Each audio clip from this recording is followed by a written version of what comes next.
예, 주의 이름을 축복합니다. 축복할 때 아멘 하시면 그 축복 여러분의 임할 좀 있습니다. 행복하십시오. 예, 성령 충만하십시오.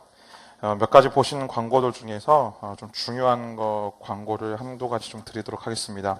제가 예배 이후에 여러분들 이제 나가시면 이제 6층 로비와 또 5층 서점 앞에서 저희가 광고 보셨던 것처럼 군대에서 지금 동성애에 대한 부분을 허용해야 된다는 헌법재판소에 지금 소원이 걸려 있는 부분들에 대해서 반대하는 서명을 좀 하려고 합니다. 내용은 이렇습니다. 현재 지금 군 형법상 동성 간의 성적 수치심을 유발하는 행동을 하면은 2년간의 구류가 아닌데 영창. 네. 한 달밖에 군대를 안 갔다 와서 난 잘 모르겠어요. 영창에 가는 이제 법이 있어요. 근데 그걸 못하게 하는 거예요. 지금 그걸 못하게 하려고 하는 거예요. 군 형법의 이 위헌이다라고 이제 동성애자들이 그것에 대해서 이제 헌법소원을 건 것이 지금 이제 헌법재판소에 계류되어 있는데, 우리가 오해하지 말아야 될 것은 저희가 동성애자들을 미워하는 게 아니에요. 교회는 동성애자들을 사랑하고 품어줘야만 합니다. 그러나 가장 중요한 것은 동성애는 죄입니다. 그 부분이 무너지기 시작하면 군대에서 이제 어떤 성적 수치심과 타락에 대한 부분들이 무너지게 되는 가장 단초를 제공할 수가 있는 것이죠. 이미 알고 있는 것처럼 미국과 또 캐나다 같은 경우는 남자 화장실과 여자 화장실의 구분이 없어질 정도로, 또 이제 더더군다나 더 중요한 것은 이제 교회 내에서 동성애는 죄다라고 이야기할 수 없는 이제 그런 시대가 되기 때문에 그 일들에 대해서 조금 저희가 경각심을 가지고 이번 반대 서명에 저희가 좀 함께 동참하였으면 좋겠습니다.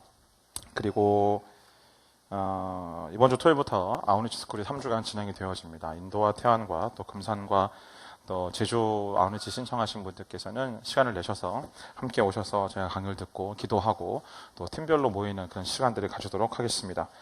그리고 다음 주 주일은 지금 현재 프루덴셜 생명보험의 CEO로 계시는 정진호 장로님께서 오셔서 말씀을 전해주십니다.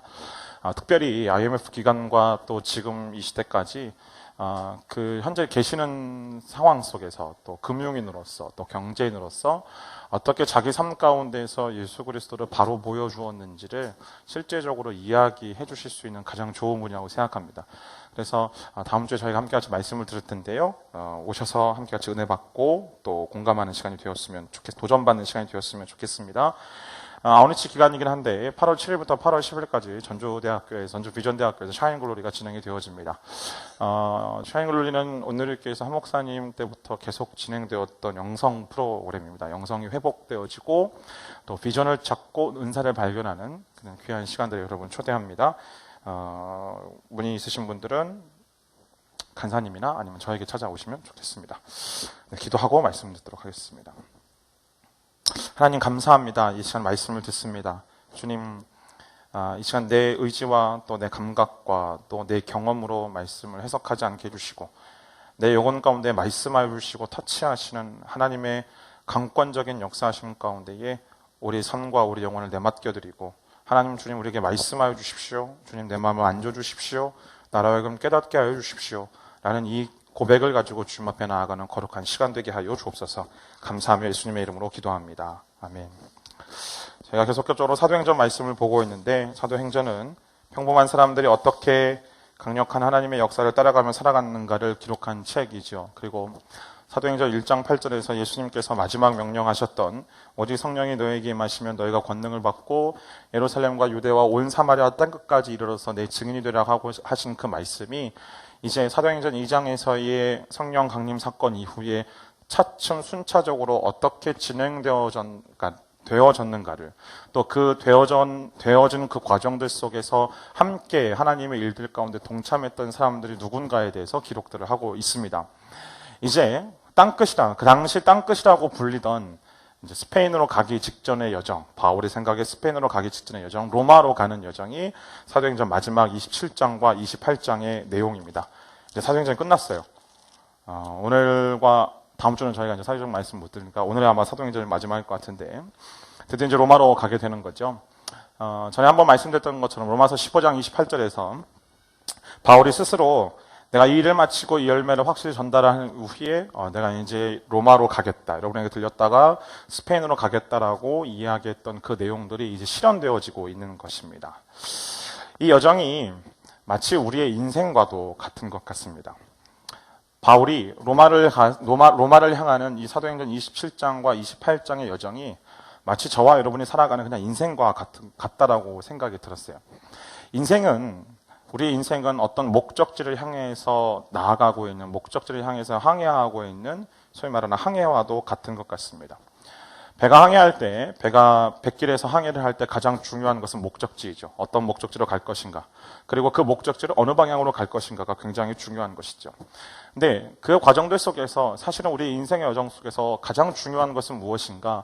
목적을 가지고 또 목적대로 방향대로 가는 것도 중요하지만 더욱더 중요한 것은 그 여정들 속에서 내가 과연 하나님을 경험하고 하나님을 만나는가라는 것입니다. 왜냐하면 하나님을 경험하는 것보다 더 놀라운 경험은 사실은 우리의 영혼 속에 우리 삶 가운데 없기 때문에 그렇죠.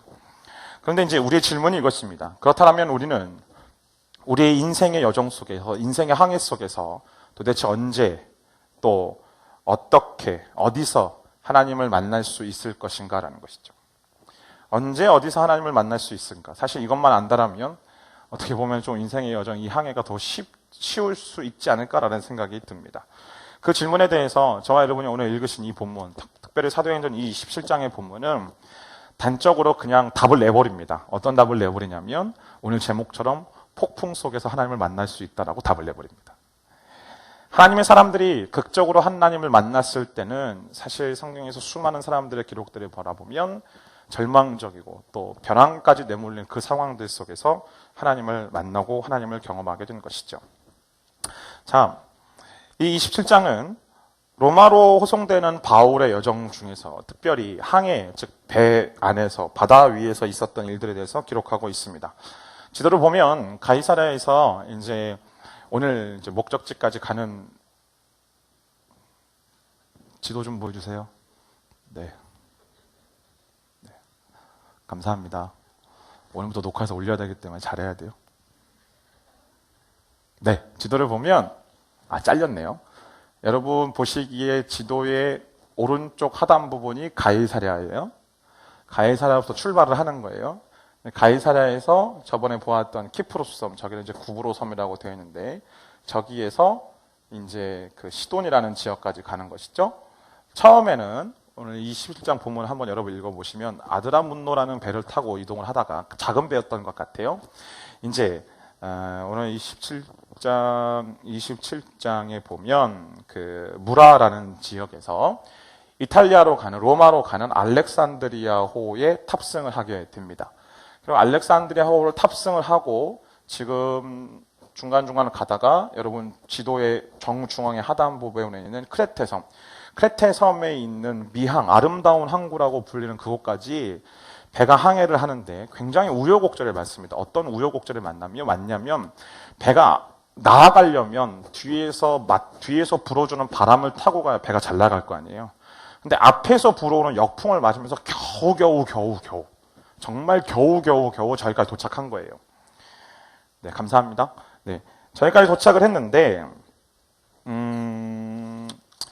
이제 배는 이 아름다운 항구라고 불리는 미항에서 베닉스라는 항구로 다시 떠나려고 하는 것이 오늘 기록되어 있습니다. 그런데 지금 현재 이 시기는 27장 전반부에 보면 이제 속죄일이 지난 시기, 즉 금식하는 절기가 지난 시기, 그러니까 10월 정도 되는 거예요. 근데 이 지중해 연안의 날씨는요, 10월부터 그 다음 해 2월 겨울까지는 정말 어마무시한 풍랑들이 계속적으로 일어나는, 그래서 배가 항해할 수 없는, 그러니까 그때 당시 기술의 배로 항해할 수 없는 그런 지역이 바로 지중해 인근이었습니다. 그러니까 항해를 시작한다는 것이 굉장히 위험천만한 상황을 가져올 수가 있었던 것이죠. 때문에 바울이 27장 9절과 10절을 보면 다음과 같이 충고하고 있습니다. 함께 같이 읽겠습니다. 시작. 많은 시간이 소모되고 금식하는 절기도 지났기 때문에 항해가 위험해졌습니다. 그래서 바울이 사람들에게 충고했습니다. 여러분, 내가 보니 우리가 이렇게 계속 항해하다가는 재난에 빠지고 배와 짐이 큰 손실을 입을 뿐 아니라 우리 목숨도 위태로울 것입니다. 근데 이 충고를 듣고 이 지금 여행을 관장하고 있었던, 아니 이 죄수들을 호송하고 있었던 것을 관장하고 있었던 백부장 율리오가 사람들의 의견을 듣고 선장과 선주의 이야기를 듣고 대다수의 사람들의 이야기를 듣고 그냥 베닉스로 가기로 결정을 해버립니다. 베닉스로 결정하고 항해가 되었는데, 여러분이 좀 전에 우리 전도사님하고 함께 같이 말씀을 읽으셨던 것처럼 유라굴로라는 광풍을 만나서, 폭풍을 만나서, 태풍을 만나서 배가 좌초되어지는 상황이 이제 13절 이후부터 기록된 것이죠.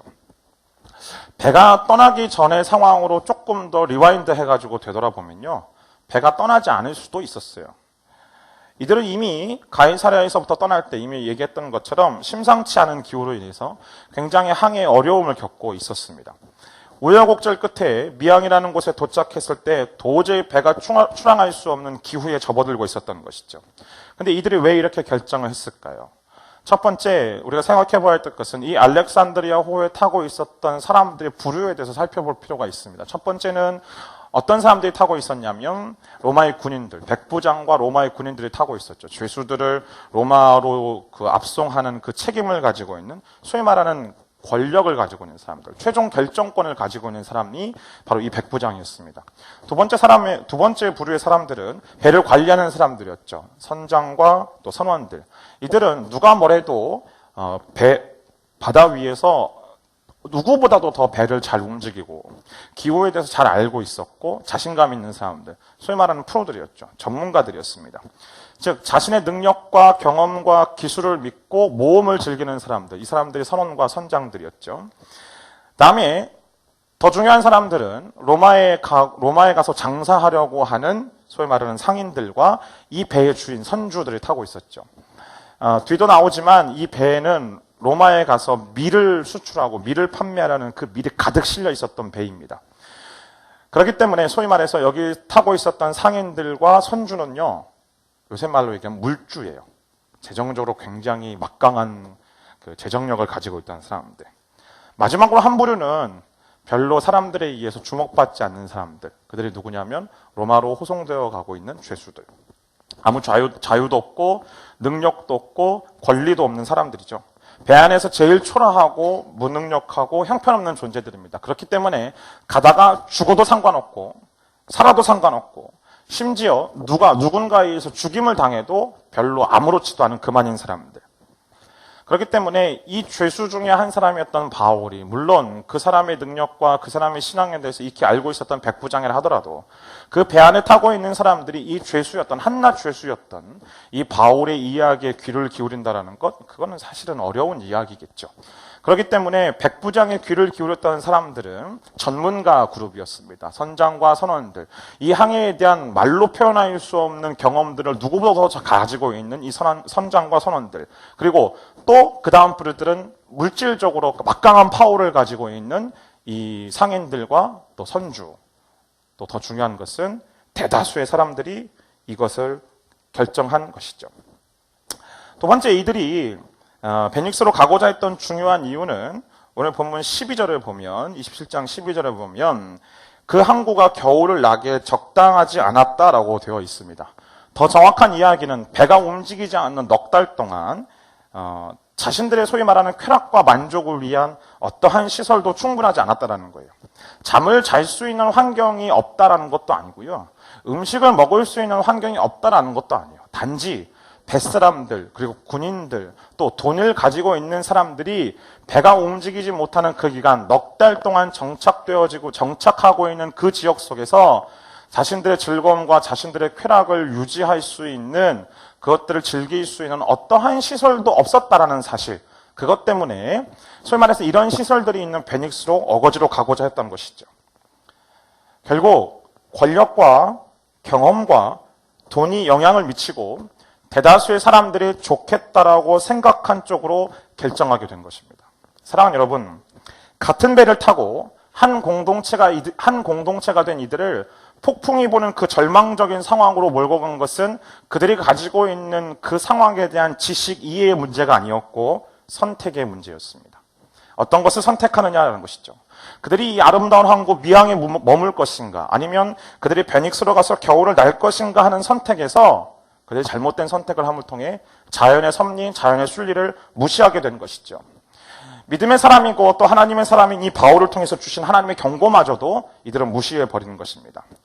물론 상식적인 상황에서는 다수의 전문가 그룹들 또 어떤 다수의 견해가 옳을 수도 있습니다. 그러나 지금은 상식적인 상황이 아니죠. 전문가들의 의견이 다수의 의견이 정말 자연의 순리를 거스르고 위험천만한 상황이 되어버린 것입니다. 위기 상황이 닥치면 사실은 그러기에 지식이나 경험이나 상식이나 능력보다 더 중요한 것은 제대로 된 분별력을 가지고 제대로 된 통찰력을 가지고 결정하는 것. 그것이 더욱더 중요한 것이죠. 사실 오늘 이 본문 속에서 이 배에 타고 있는 사람들 속에서 풍랑을 만난 사람들 중에서 제일 억울한 사람이 누구일까요? 바울이겠죠. 바울은 가지 말자고 이야기했어요. 가면 안 된다라고 이야기했어요. 얼마나 억울하겠어요. 그렇게까지 얘기를 했는데 심지어 자기는 하나님의 꿈, 하나님의 비전을 가지고 로마로 향하고 있는 도중이었어요. 하나님께서 말씀하시고 하나님께서 제시하신 그 비전을 가지고 로마로 나아가는 길이었어요. 물론 자기가 죄수의 신분이었죠. 죄수의 신분으로 로마로 가는 것조차도 사실은 받아들이기 힘들고 납득하기 어려운 상황인데 이제는 풍랑도 만나게 된 거예요. 태풍도 만나게 된 거예요.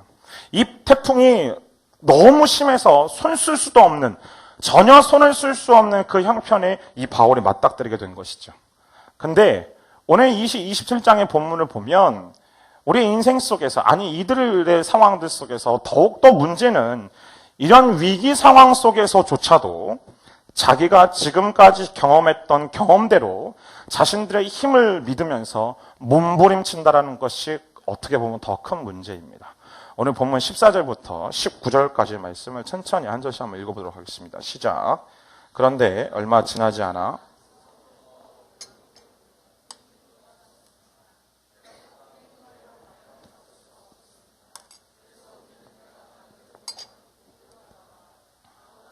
작은 섬 아래쪽을 따라 지나면서 간신히 거룻배를 바로 잡을 수 있었습니다.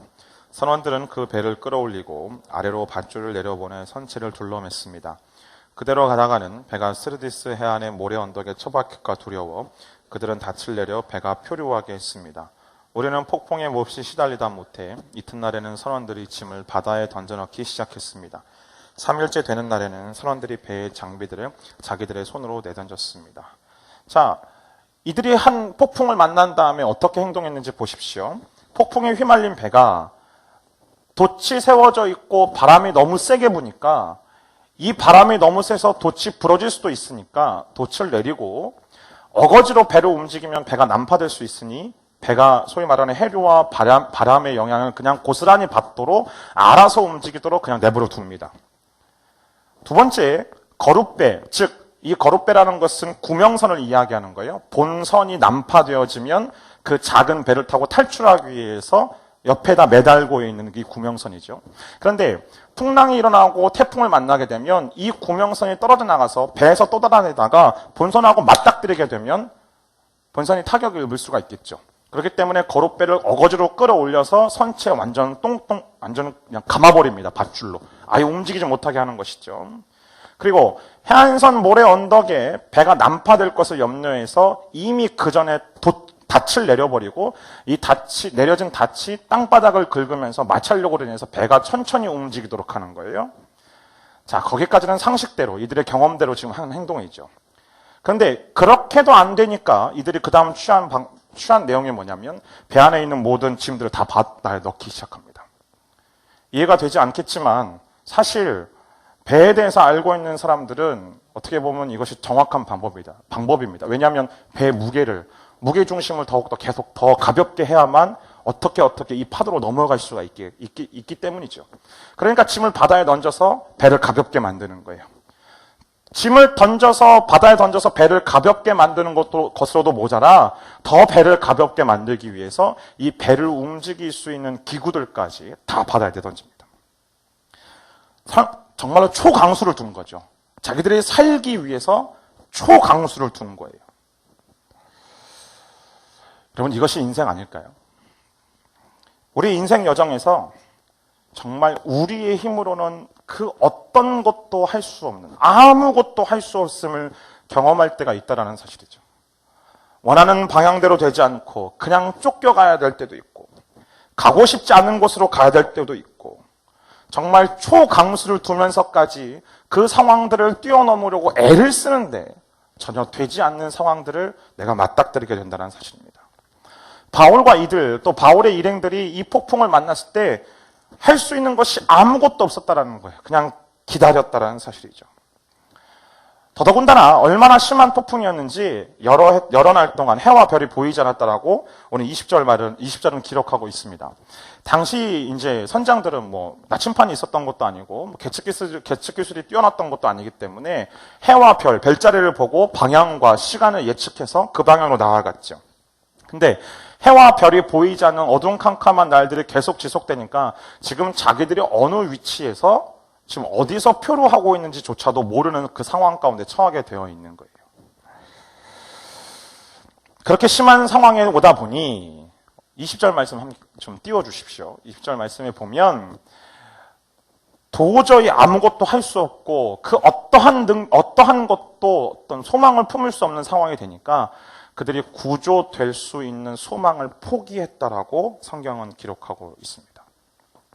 그런데 바울은 이 폭풍을 만난 것이 이해되지 않고 정말로 고통스럽지만 이 폭풍 때문에 놀라운 하나님의 은혜를 경험하게 됩니다.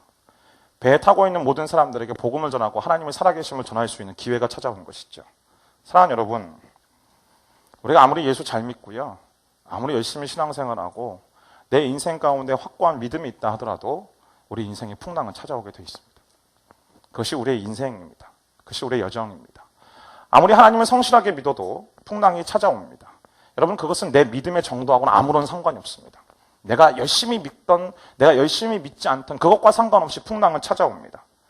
오늘 바울도 마찬가지지 않습니까? 그의 인생과는 확고한 목적이 있었고 사명이 있었고 비전이 있었습니다. 그런데 그의 잘못 때문에 풍랑을 만난 것도 아니고요. 다른 사람들과 함께 움직이는 그 내용들 속에서 그런 풍랑을 만나게 된 것이죠. 이처럼 정말 너무나 힘들고 아픈, 심지어 사형선고와 같은 이런 고통스러운 이 고통을 경험할 수가 있는 것이죠. 여러분은 어떤 문제로 고통하고 계십니까? 어떤 문제로 고통받고 계십니까? 또 고통받으셨습니까? 그 문제가 너무 크다고 불평하고 또 원망하고 좌절하고 있지는 않습니까? 정말 착한 일을 하고 의로운 일을 하다가도 어려움을 당한 일이 있나요? 그럴 때 우리 안에 들은 제일 먼저의 감정은 억울함이죠. 내가 이렇게 했는데 라는 것이죠. 사랑하는 여러분, 그때가 하나님께서 일하시는 때임을 기억하게 되기를 주님으로 축복합니다. 그 폭풍 속에서 일하시는 하나님의 은혜를 사모하게 되기를 주님의 이름으로 축원합니다. 하나님은 이 풍랑이라는 이 벼랑 끝에서 바울을 찾아오십니다. 풍랑이라는 이 상황 속에서 바울에게 찾아오시고 바울에게 놀라운 은혜들을 부어주십니다. 그렇다면 이 오늘 본문 속에 드러난 거센 풍랑과 같은 이 벼랑 끝에서 바울이 경험한 하나님의 은혜는 무엇이었을까? 먼저 23절 말씀 함께 같이 읽겠습니다. 시작.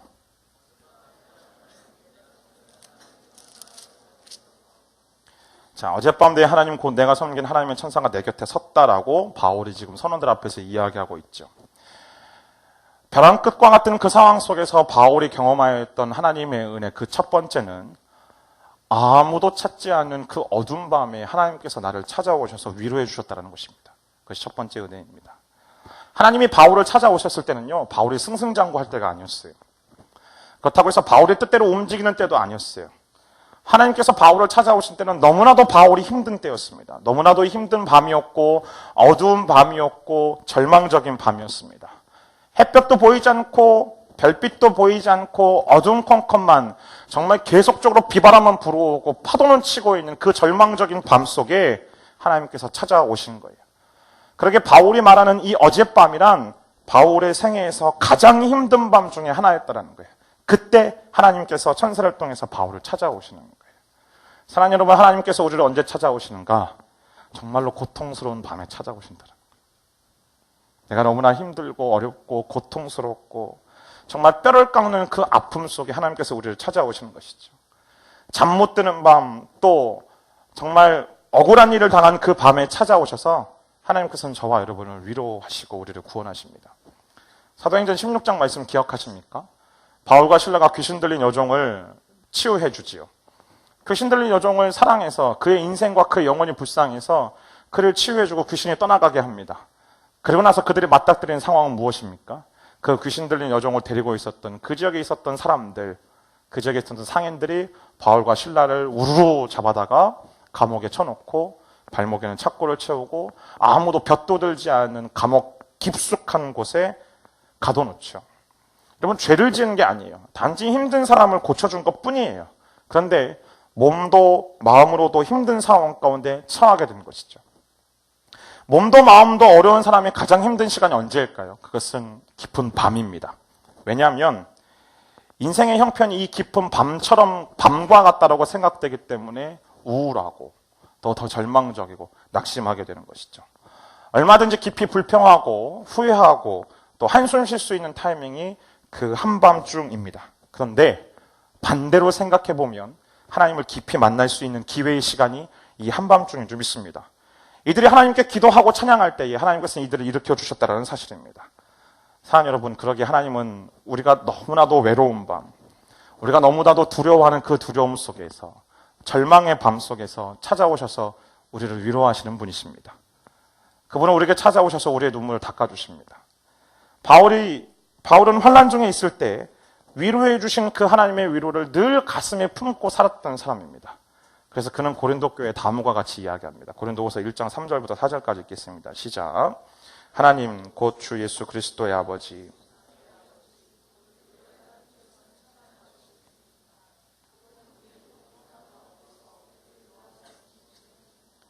우리가 하나님께 받는 위로로 인해 우리가 환난 가운데 있는 사람들을 위로할 수 있게 하시는 분입니다.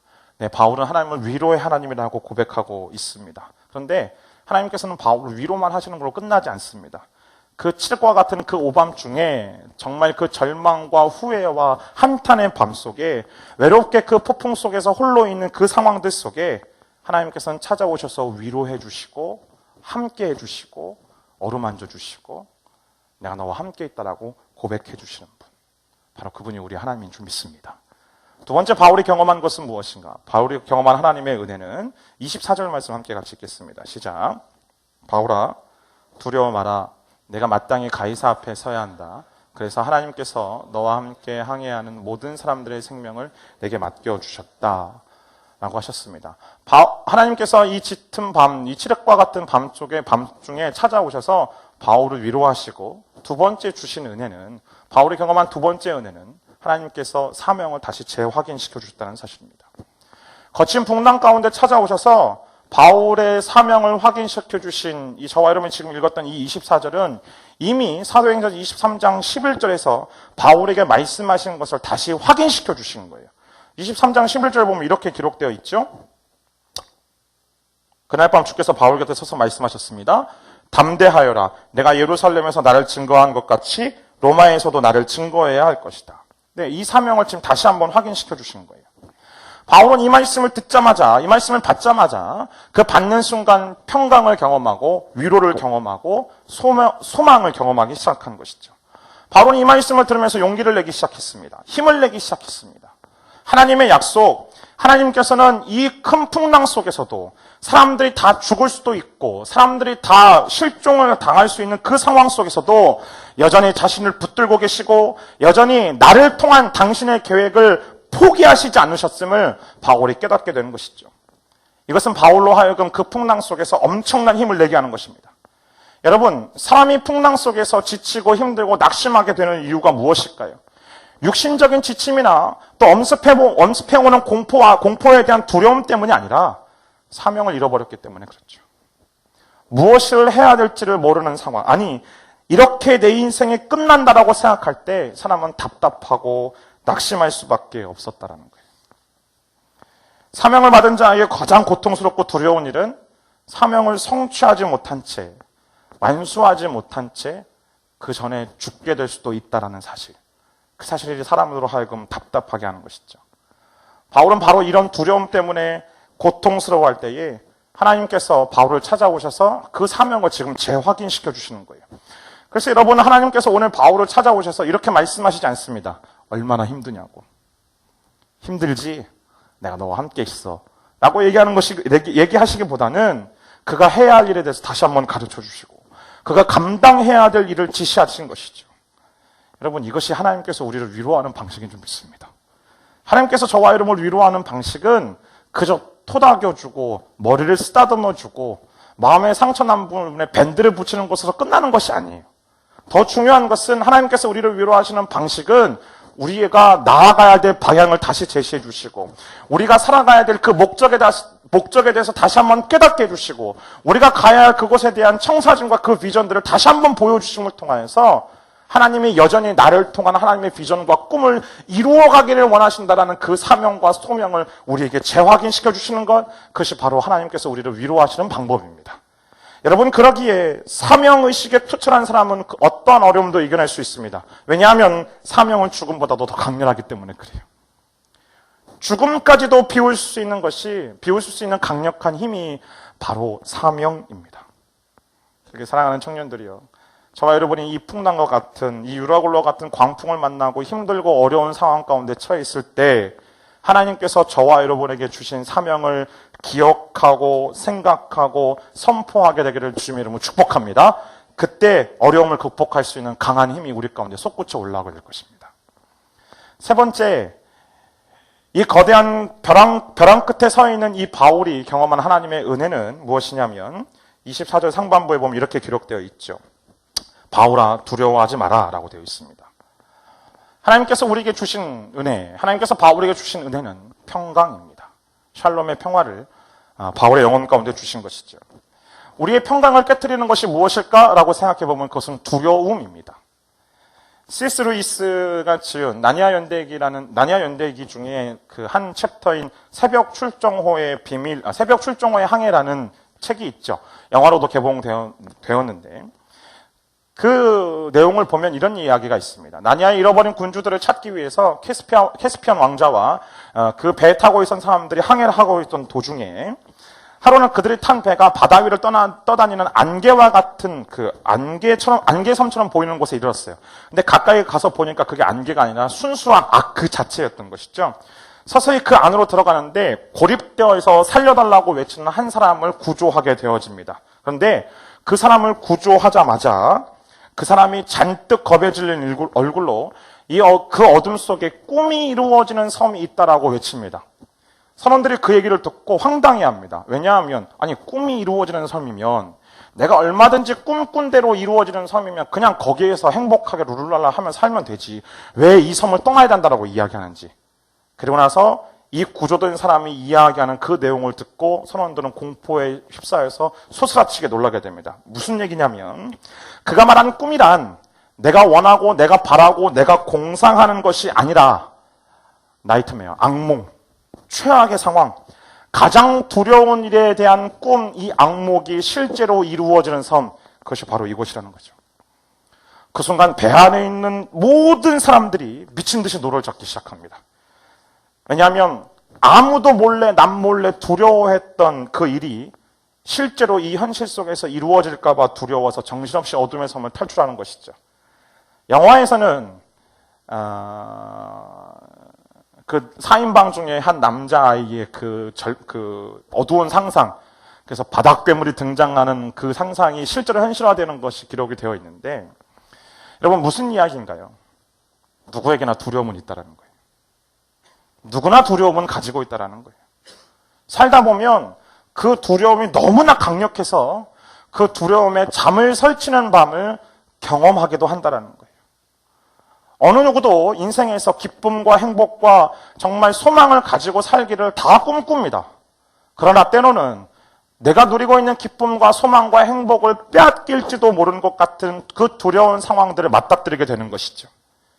실패에 대한 두려움으로 떨든지, 아니면 많은 사람들 앞에서 프레젠테이션하는 그 상황들을 앞두고 사람들 앞에서 창피를 당할까봐, 면접을 앞두고 있는 그 상황들 속에서 내가 제대로 하지 못할까봐, 내 재정 상태가 안 좋아질까봐, 내 건강이 나빠질까봐, 우리 부모님이 사이가 더 안 좋아질까봐, 그래서 가정이 깨어질까봐, 직장에서 남들보다 뒤처질까봐, 학교를 졸업했는데 취업하지 못하고 아동바동하며 살아갈까봐, 결혼하지 못할까봐.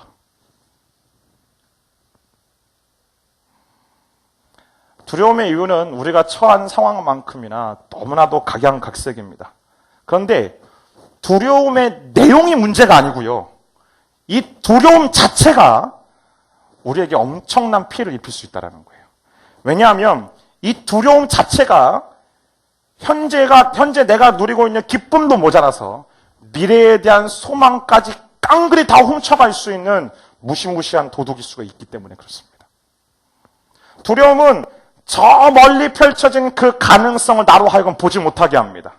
그리고 현재 나, 그리고 내가 가지고 있는 한계만을 생각하게 만드는 것이죠. 그러다 보니 내 마음의 문을 닫게 만들고 자기 속을 드러내지도 못하게 해서 남들도 믿지 못하게 하는 것이죠.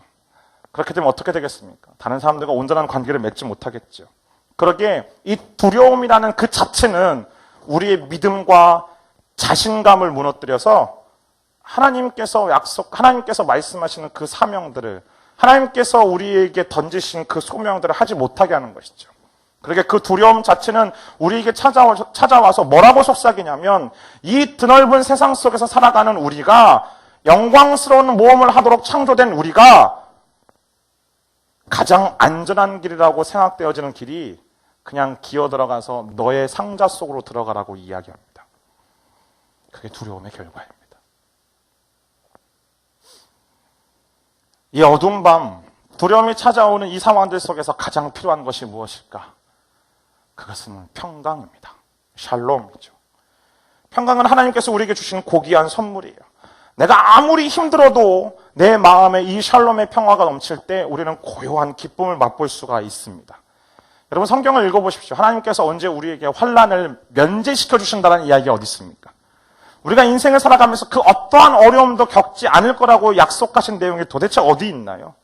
그러나 하나님께서 우리에게 약속하신 것은 있습니다. 무엇이냐면 환난을 당할 때에도 평강을 주실 것을 약속하고 계십니다.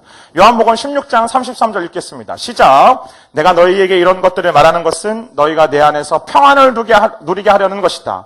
너희가 이 세상에서는 고난을 당할 것이다. 그러나 담대하라. 내가 세상을 이미 이겼다. 예수님께서 말씀하신 내용이 무엇인가요? 우리는 환난을 당하게 될 거라는 거예요. 고난을 당할 거라는 거예요. 근데 그 고난 속에서 담대하라고 말씀하십니다. 왜냐하면 이미 이긴 내가 너희들 안에 평강을 주었다라고 약속하시기 때문에 그래요. 사랑하는 여러분, 무슨 일을 만나든지 두려워하지 않게 되기를 주님으로 축복합니다. 하나님이 저와 여러분과 함께 하십니다. 무슨 일을 만나든지 놀라지 마십시오. 하나님께서 모든 것을 다스리시고 통치하고 계심을 믿으시게 되기를 주님으로 축복합니다. 그러기에 다윗은 시편 121편에서 내가 눈을 들어 하늘을 바라본다라고 고백하고 있습니다. 시편 121편 1절과 2절 말씀 보십시오. 내가 산을 향해 눈을 든다. 내 도움이 어디서 오겠는가? 내 도움이 어디서부터 온다고요? 하늘과 땅을 만드신 여호와께로부터 온다. 할렐루야. 이것이 저와 여러분의 고백되기를 주님으로 축원합니다. 무엇에 집중하고 무엇을 바라볼지 우리 선택해야 돼요. 얼마든지 두려운 이 상황, 그리고 내가 얼마나 약한지, 내 힘이 얼마나 보잘것없는지에 대해서 시선을 고정할 수 있어요. 그러나 반대로 내 눈길을 모아서 오늘 다윗이 고백했던 것처럼 천지를 지으신 하나님에게 시선을 고정할 수 있어요. 동행하시는 하나님을 바라볼 때에, 평강을 주시는 하나님을 바라볼 때에 그 평강을 주시는 놀라운 하나님의 은혜를 경험하게 되기를 주님으로 축복합니다. 마지막, 이 벼랑 끝에 내몰린 이 바울이 경험하였던 하나님의 은혜, 그것은 무엇이냐면 24절 하반부부터 25절까지 읽습니다. 시작. 그래서 하나님께서 너와 함께 항해하는 모든 사람들의 생명을 내게 맡겨주셨다라고 하셨습니다. 그러니 여러분 안심하십시오. 내가 하나님을 믿으니 내게 말씀하신 대로 이루어질 것입니다. 바울이 경험한 마지막 네 번째 은혜는 믿음을 주신다는 거예요. 하나님이 일하시는 방식은 우리의 믿음을 따라서 역사하십니다. 믿음이 있을 때 예수님의 말씀처럼 산을 옮길 수도 있고 바다도 잠잠하게 할 수 있는 거예요. 심지어 폭풍을 타고 하늘을 날 수도 있는 것이 우리의 믿음 때문에 가능한 일입니다. 여러분, 바울이 아무리 믿음이 좋아도 바울도 인간이죠. 바울도 사람이죠. 풍랑 속에서, 폭풍 속에서, 두렵고 떨림 속에서 여러 해 동안 해도 보지 않고 별도 보지 않는 상황 속에서 얼마나 두려웠을까요? 그때 하나님께서 찾아오셔서 하나님의 음성을 들려주시는 거예요. 바울이 함께 동행하였던 그 사람들의 생명을 다 구원해 주시겠다고 약속하신 것이죠. 자, 하나님의 음성을 들은 바울은 강해졌습니다. 왜? 그 말씀을 확신했기 때문에 그래요. 그 말씀을 믿었기 때문에 그래요. 여러분, 믿음이 강해지는 것도 하나님의 은혜인 줄 믿습니다. 내가 믿으려고 하는 것이 아니라 나에게 굳건하고 강한 믿음을 주셔서 그 약속하신 말씀을 신뢰하고 신실하신 하나님을 바라보게 하는 것도 하나님의 은혜입니다. 근데 믿음은 언제 강해지냐면 말씀을 들을 때 강해집니다.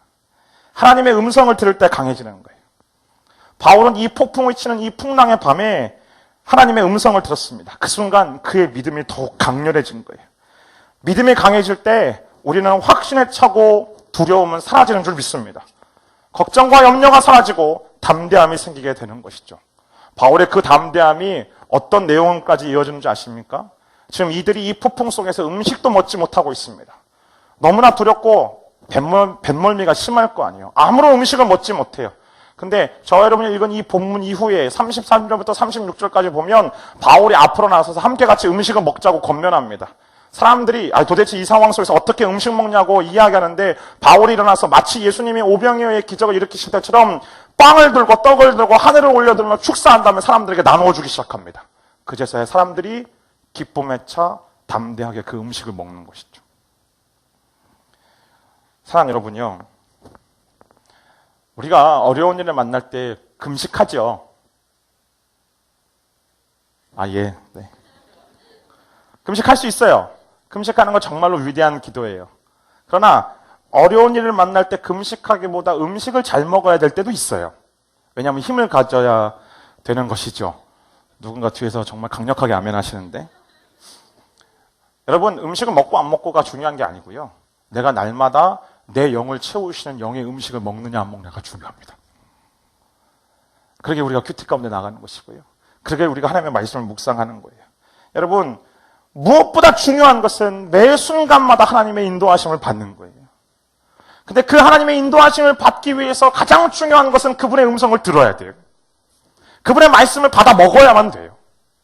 그래서 그 말씀을 받아 먹고 그 말씀이 이루어질 거라는 그 확신과 믿음을 가지고 내가 한 걸음 한 걸음 나아갈 때에 비록 하나님이 당신이 원하는 것을 해주시지 않을지는 모르겠지만 하나님께서 정말 옳은 것으로 최상의 것으로 해주시는 그 아버지 되신 하나님, 그 하나님의 인도하심 가운데 우리는 바로 서게 될 것입니다. 여러분, 하나님은 우리보다 앞서서 행하시는 아버지이심을 믿으시게 되기를 주며 축복합니다. 그렇게 우리는 하나님을 신뢰하는 것입니다. 사랑하는 여러분, 하나님께서는 저와 여러분을 그분의 소원의 항구로 인도하실 겁니다. 여행의 힘든 시련들도 그 기쁨 속으로 모두 사라지게 될 것이죠. 오늘 본문 마지막 절에 보면 마침내 그 소원의 항구로 인도하십니다. 44절 말씀 함께 같이 읽을까요? 시작.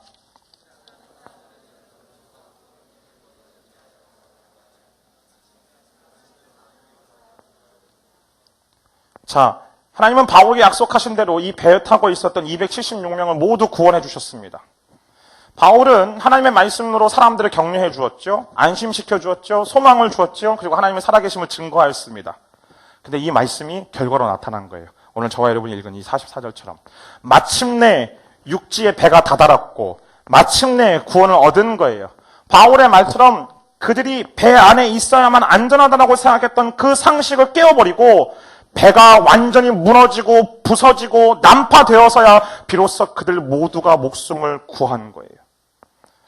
오늘 여러분이 읽었던 이 44절 개역성경을 보면 마침내라고 있죠. 하나님은 우리가 폭풍을 만날 때에 그 즉시 구원해 주시지는 않는 것 같아요. 물론 그럴 수도 있지만 그냥 서서히, 그러나 오늘 이 본문에서 기록한 이 단어처럼 마침내 우리를 구원해 주신 줄 믿습니다. 그 이유는 이 폭풍 속에서 하나님은 저와 여러분이 그 하나님의 은혜를 경험하기를 원하십니다. 폭풍 속에서 우리의 믿음이 자라기를 원하시기 때문에 그렇습니다. 폭풍 속에서 권세와 경험과 가지고 있는 것을 의지하지 않고 하나님을 신뢰하도록 하기 위해서 하나님은 서서히 마침내 우리를 구원하시는 것입니다. 그렇게 사랑하는 여러분, 폭풍이 찾아왔다라고 낙심하지 마십시오. 여러분 삶 가운데에 정말 여러분의 힘으로 해결할 수 없는 그 폭풍과 같은 상황이 찾아왔다라고 근심하지 마십시오. 오히려 근심하지 말고 주 앞에 기도하십시오. 그리고 하나님의 음성에 귀를 기울이고 하나님을 끝까지 신뢰하게 되기를 주님으로 축복합니다. 여러분, 하나님은 저와 여러분을 마침내 소원의 항구로 인도하실 것입니다. 그렇게 시편 기자는 다음과 같이 고백합니다. 고백합니다. 시편 107편 28절부터 30절까지 보십시오. 저와 여러분이 큰 목소리를 같이 읽겠습니다. 시작.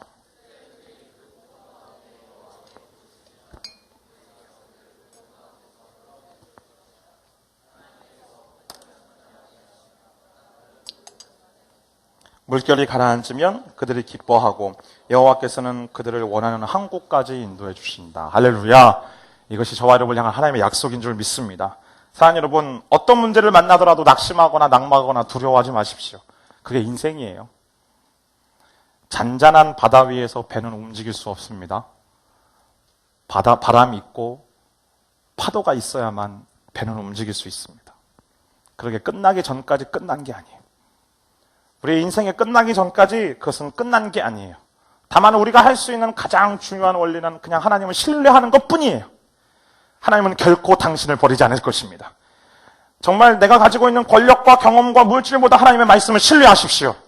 하나님은 그런 여러분을 떠나시지 않고 그런 우리 곁에 늘 곁에서 동행하고 계시는 분임을 믿게 되기를 주님의 이름으로 축복합니다. 이 말씀을 준비하면서요, 계속 제 머릿속에 맴도는 찬양이 있었어요. 같이 부를 찬양은 아니에요. 그냥 제가 부를 거예요.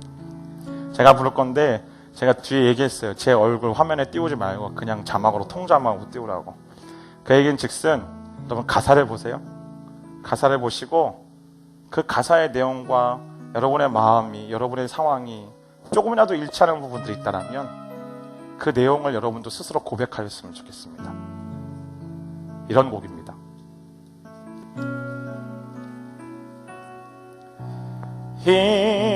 힘들어 혼자 울고 있을 때 누구를 생각하나요? 낙심해 혼자 울고 있을 때 누구를 의지하나요? 슬픔이 가슴으로 흐를 때 누구를 찾으시나요? 아픔이 파도처럼 밀릴 때 누구를 의지하나요? 세상엔 어렵고 괴로운 일 많은데 누가 나의 위로 될까? 내게로 오라 내 품으로 내게로 와서 쉼을 얻으라. 내 안에 계시며 내 뒤에 계시며 내 곁에 언제나 계시는 내 삶의 위로자 예수. 세상엔 어렵고 괴로운 일 많은데 누가 나의 위로 될까? 내게로 오라 내 품으로 내게로 와서 쉼을 얻으라. 내 안에 계시며 내 뒤에 계시며 내 곁에 언제나 계시는 내 삶의 위로자 예수. 내 삶의 동행자 예수.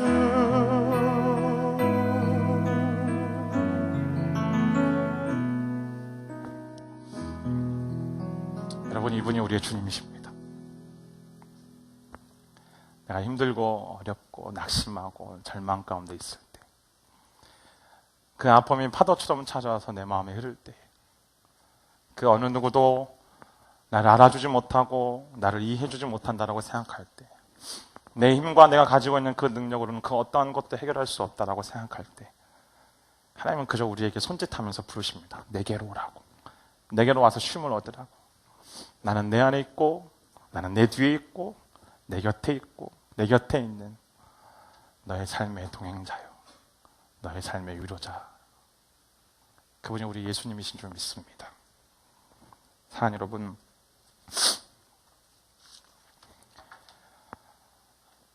폭풍을 만난 분도 있고 거쳐온 분도 있고 앞으로 만날 폭풍도 있을 겁니다.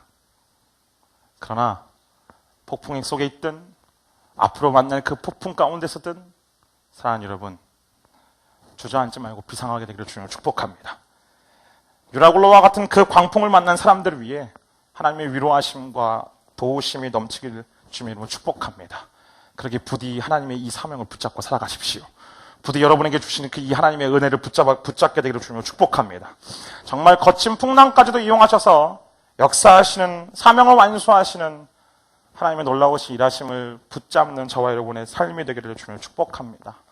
그래서 오늘 이 본문 속에 있었던 어두운 밤에도 가장 찬란하게 빛났던 바울처럼, 이 어둠 가운데서도 다이아몬드처럼 빛났던 그 바울처럼 저 여러분의 삶을 통해서 여러분의 가정 속에, 여러분의 직장 속에, 여러분의 학교 속에, 공동체 속에, 이 지역사회 속에 여러분 한 사람 한 사람을 통하여 정말로 하나님의 빛이 흘러가게 되기를 주님으로 축복합니다. 우리 함께 같이 찬양하며 주 앞에 나아갈 텐데요.